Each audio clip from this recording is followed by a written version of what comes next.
Olá, você que nos acompanha aqui pelo Notícias Agrícolas. Eu sou Letícia Guimarães e a gente começa agora mais um boletim. Vamos falar um pouquinho sobre o mercado do boi gordo, como que a gente chega nessa sexta-feira, nessa semana de negociações, se o mercado ainda segue com esses fatores de pressão que a gente tem visto nos últimos dias e o que a gente pode esperar, então, para os próximos. E quem vai conversar com a gente hoje sobre isso é o Gustavo Machado, que é gestor de rede da Stonex. Seja muito bem-vindo, Gustavo. Muito bom dia, Letícia. Muito obrigado aí pelo convite mais uma vez. Gustavo, a gente vê hoje a B3 tendo ali pequenos movimentos de recuperação, as setinhas ali indicando preços para cima. O que a gente vê nessa sexta-feira diferente dos outros dias da semana que a gente viu ali preços em queda? Então, bom, Letícia, vamos lá. Na verdade, essa recuperação em bolsa hoje, na minha opinião, não dá para dizer que já é uma mudança de tendência, uma mudança de rota, tá? Eu ainda continuo vendo o mercado físico aí pressionado para baixo, o físico caindo a cada dia, tá? Então, com o físico caindo, vai ser difícil a bolsa começar a ficar muito mais otimista. O que me parece são dois fatores. O primeiro, uma questão de precificação no cenário atual. A bolsa vinha caindo muito nos últimos dias, acompanhando o físico. Então, conforme o físico ia caindo, a bolsa ia caindo também. E nesse momento, se a gente pega, por exemplo, o contrato de maio, ele está em R$225, que é muito próximo do valor do último CPE, que também foi 225 e alguns centavos. Então, eu entendo que, primeiro, a bolsa, ela tá, nesse momento, ela precificou o físico. Tá? Então, isso pode ser um dos fatores para ter parado de cair. É claro, se o físico continuar caindo, se o CPE continuar caindo na semana que vem, a bolsa vai continuar caindo. Então, essa recuperação de hoje, ela é muito frágil, tá? Porque basta o físico continuar caindo que a bolsa vai acompanhar. E aí tem o segundo fator também, que é uma questão de financeira mesmo. O que eu imagino, ou como a bolsa estava caindo muito nas últimas semanas, as ordens de venda foram muito mais agressivas, né, e colaboraram para intensificar ainda mais as quedas em bolsa. Hoje, sexta-feira, muito provavelmente, grande parte ali dos participantes do mercado que venderam estão saindo das suas posições, estão realizando o lucro. Como é que você sai dessas posições que você vendeu? Você tem que fazer a operação inversa, você começa a comprar. Então, muito provavelmente, essas saídas de posições que são com muitas compras, essas compras estão segurando também novas quedas em bolsa. Então, assim, eu enxergo que tem dois fatores. Um conjuntural, né, do cenário de precificação do mercado físico, e segundo, tem um movimento também, provavelmente, de saídas de posição. E, Gustavo, a gente vê o preço no físico rodando nessa média dos 225 arroba. Alguns dias atrás eu estava conversando com um analista e ele falava que existia uma pressão ali dos frigoríficos de tentar os 220, mas ainda havia ali uma resistência, mas esse fator de resistência para os 220 foi rompido, já tem negócios em 220, mas ainda não virou média. Como é que está essa situação do físico? A gente tem espaço para romper esse piso dos 225? Tem. Os 220, já teve negócio em 220, estou falando do animal do tipo China em São Paulo, mas não é média. Tá? São poucos ainda, muito pouco, esses negócios. Tá? A média em São Paulo ainda é os 225. E veja, os 230 que a gente via 10 dias atrás, ou uma semana atrás, já ralhou muito também. Tá? Eu já parei de ver os 230. Então, as máximas estão diminuindo, né, e começam a pintar aí no mercado preços um pouco mais baixos. Então, continua essa tendência baixista. As escalas mais longas, né, e ainda uma pressão de oferta pode fazer com que os 225 também comecem a diminuir. Tá? Se ele vai buscar os 220, eu não sei, o tempo vai dizer, mas realmente a gente pode dizer que há uma semana atrás o mercado era 225, 230 e hoje o mercado está se mostrando mais com uma cara de 220 a 225. Provavelmente a próxima semana vai dar um pouco mais de luz aí sobre qual que são o novo equilíbrio de mercado. A gente vai ter um novo equilíbrio de mercado se ele vai ser mais baixo, tá? E, Gustavo, a questão de preços no atacado e no varejo, o preço das carnes, como que a gente está vendo isso? Porque também a gente vê o preço do frango agora, né? O frango ganhando um pouco mais de competitividade mais ainda, né, do que as demais carnes. A carne suína ela subiu um pouco. Como que a gente está vendo a relação entre as carnes e como que a carne bovina está se posicionando nesse vai e vem de preços? Olha, na verdade é o seguinte, o consumo de carne bovina no mercado doméstico esse ano tem ido surpreendentemente bem, tá? Mas isso só tem acontecido porque os preços no atacado eles tiveram, e no varejo em menor intensidade, mas houve algumas quedas de preço. Então, por exemplo, um ano atrás, o mercado atacadista da carne bovina estava trabalhando com preços ao redor dos 17, 18 reais o quilo, o boi casado. Hoje, esse preço no atacado ele caiu, ele tem trabalhado, nesse momento, hoje, está entre 15,80 e 16 reais o quilo, tá, da carcaça casada. É um preço de equilíbrio, é um preço que a gente tem visto se manter já há alguns bons meses.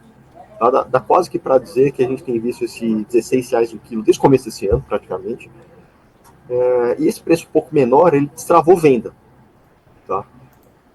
Então, a verdade é que hoje o setor ele tem que escolher se ele quer preço ou se ele quer volume. E o mercado acabou escolhendo volume.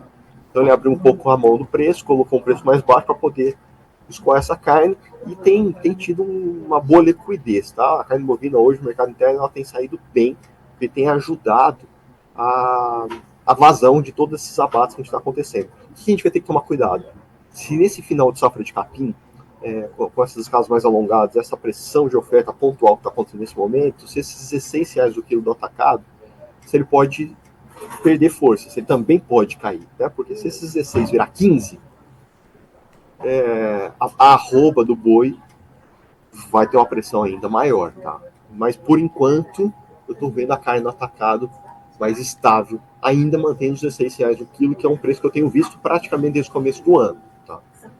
Então, o fator de atenção que o pecuarista tem que ter nesse momento, Gustavo?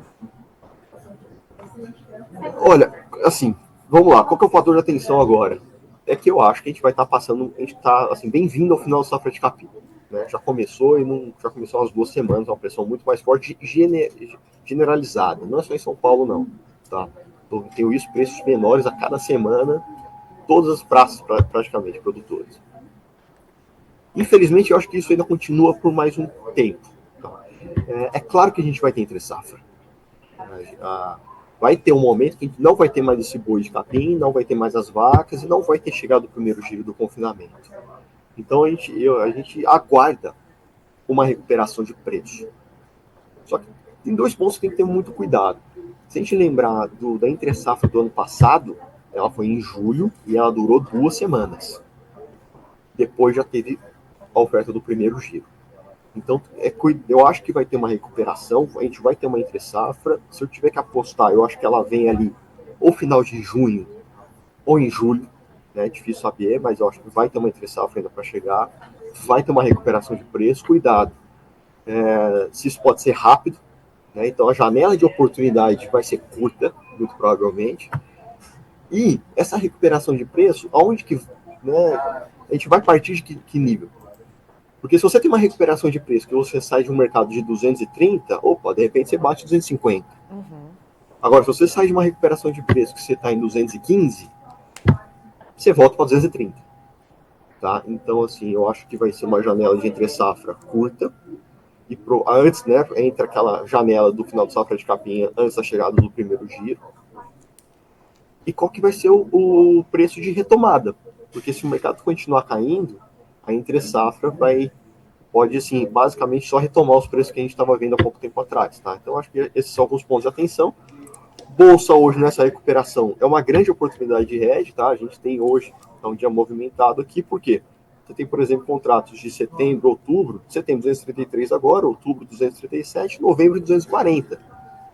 Então, se a gente está falando de mercado físico São Paulo em 225, você tem mais de R$20 de ágio para o segundo semestre, tá? Então, assim, a gente já tem hoje, a gente está falando dessa entre-safra, como que ela pode ser, você já tem preços de entre-safra hoje em bolsa, você já tem oportunidades de hedge, tá?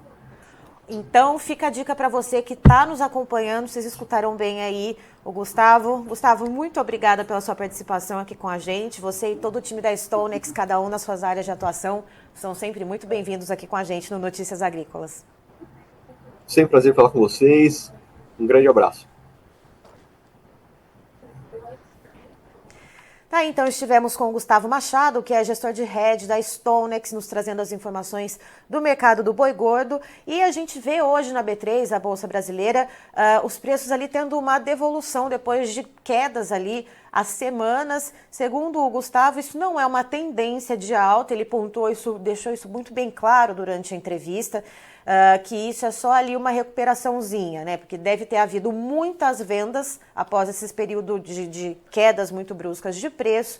Então agora tem uma realização de lucros. E outro ponto que o Gustavo ele trouxe para a gente também é a questão do mercado físico. A gente chegou ali nos 225 de média aqui no estado de São Paulo, mas já tem negócios sendo realizados a R$220, ou seja, a gente está aqui com esse piso de média, mas existe sim a possibilidade desse rompimento e da gente colocar o pezinho lá nos 220. Então, também tem esse ponto de atenção que foi colocado pelo Gustavo. As escalas estão um pouco mais alongadas, então a gente tem esse cenário, né, de que deve haver, então, essa afrouxada um pouco maior no preço, né, essa pressão um pouco mais baixista, e é preciso ficar atento, então, aos movimentos do período de entre-safra, que o Gustavo ele acredita que deve ser ali mais para o final do mês de junho, começo do mês de julho, e o que o pecuarista deve se atentar, que foi o recado final que o Gustavo deixou agora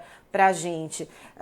O período que vai ser esse período de entre-safra, né, a duração desse período de entre-safra, se vai ser curta ou não, e de que preço a gente vai partir, né? Se a gente vai partir de um preço de 215, por exemplo, e chegar nos 230, que aí é uma coisa só, ali um pouco de devolução de preço da arroba, ou se a gente vai partir, por exemplo, dos 230, chegando nos 250, que é um valor interessante. Então, a conferir. Eu encerro por aqui. Antes de terminar, Matheus, os preços na tela, por favor. Vamos lá, então, como eu disse ali, a tabelinha verdinha, a gente tendo esse movimento de devolução, de recuperação nos preços, que segundo o Gustavo é ali uma realização de lucros, né? Quando a gente olha ali para o financeiro na B3, então os preços do boi gordo. O maio 2024 tem uma tímida alta de 0,11%, valendo R$ 225,55. O junho subindo 0,40%, custando R$ 228,30. O julho tem uma alta de 0,26%, cotado a R$ 232 a arroba. Já o agosto sobe 0,43%, com preço de R$ 232,90 a arroba. E a referência para o boi gordo no CPEA, aqui para o estado de São Paulo, a arroba ela cede um pouquinho, 0,26%, e é cotada a R$ 225,90. Agora sim eu me despeço de vocês, mas já tem mais informação, notícias agrícolas, informação agro relevante e conectada.